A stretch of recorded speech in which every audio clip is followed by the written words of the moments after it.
asal usul masjid itu adalah untuk laki-laki, Pak. Asal usul masjid untuk laki-laki. Dalam sebuah riwayat, ketika azan berkumandang, banyak laki-laki datang ke masjid.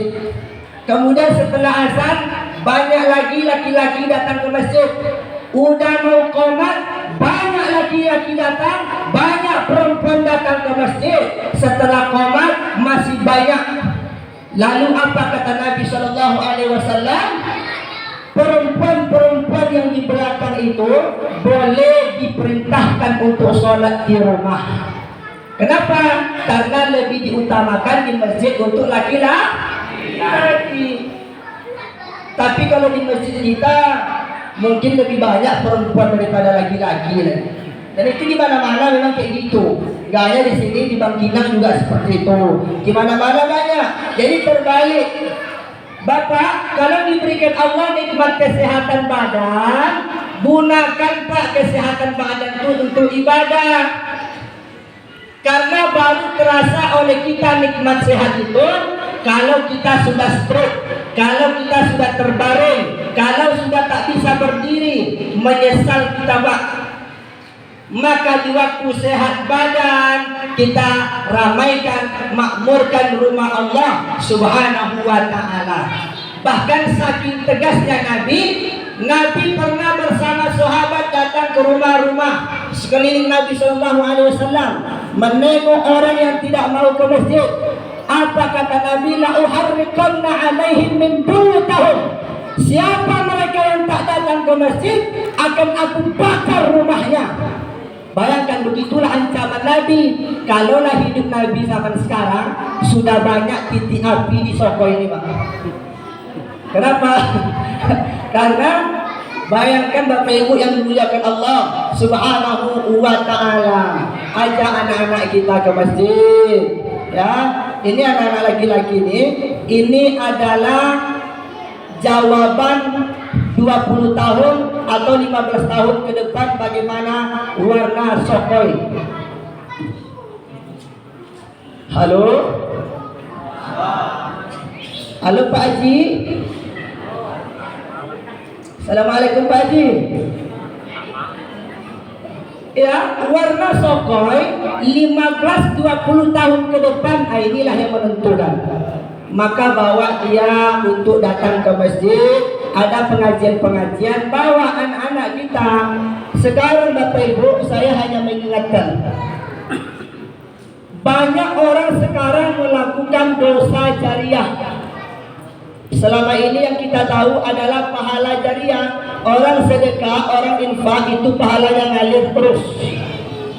Tapi sekarang banyak orang melakukan dosa jariah. Apa itu dosa jariah, Ustaz? Dosa yang mengalir terus. Contohnya apa? Ini yang punya HP Android, apalagi yang gadis-gadis atau mak-mak yang berasa gadis.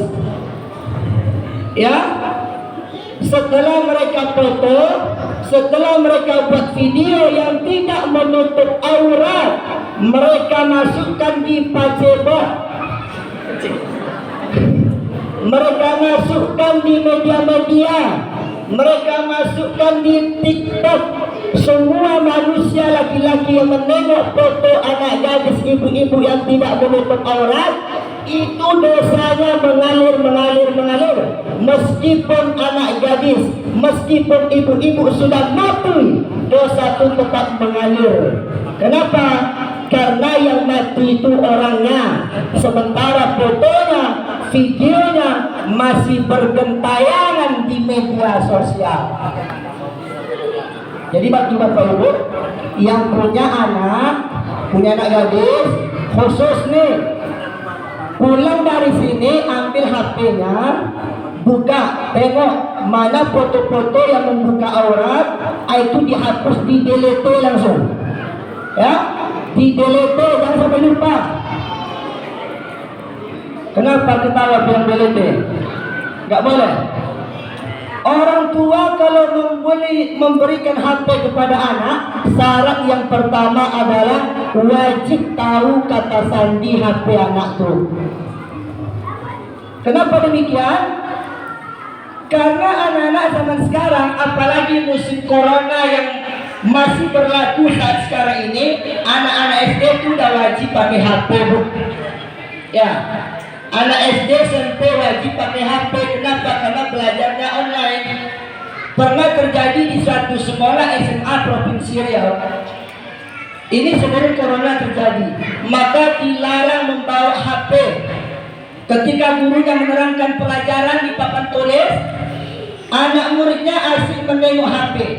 Setelah gurunya menoleh ke arah murid, nampaklah salah satu murid laki-laki itu sedang main HP. Maka ditangkap, dibawa HP-nya ke ruang kepala sekolah. Setelah dilihat isinya, maaf cakap, terdapat 20 video porno yang ada di dalamnya.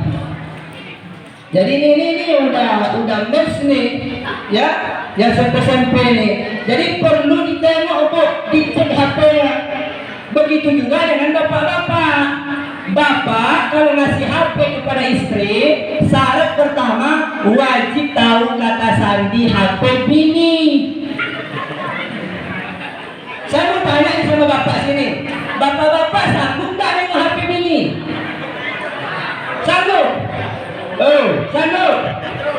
Nah, lebih banyak ibu-ibu sini nggak bisa jawab apa-apanya.